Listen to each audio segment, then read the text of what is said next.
Hello, good morning mga kabagwis. Meron akong good news, ano? So, ginising ako. Nakakita siya ng isang itlog daw sa kulungan ko. First time ko. Nakapagpaitlog ng ibon. Ever since nung naging pansier ako doon, nakapagpaitlog eh. Kasi inihit siya sa malalayo, hindi nakakabalik, kaya hindi sila nagkakaroon ng mating. So, ngayon nakapagpaitlog ako, no? Yung nabili ko, siguro buntis na yon noon pa. Kaya dito sa akin ng itlog. For sure, masusundan to, magiging dalawa to mamaya. At tignan nyo mga kabagis. Ayun. Lolo na ako, lolo. Yung dalawa, ayun, may nagnanani dyan. Eto naman, sinusubuan na ng tatay yun. Ayun, yun ang itlog, mga kabagis. Spoiled sa akin to. Iko ko to eh. Yun, oh. Yay! Good girl, good girl, good girl, good girl. Sige.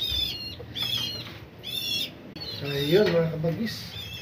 Meron na akong isang ibon, tuloy dumami na ito. Dami ko pa namang ibon dito, paano kaya ito? Dito na lang, in-update ko lang kayo. Ito mag-ihilamos, baho-baho ko na. Maliligo na pala. Ito mga kabagwis, fly high! Thank you for watching.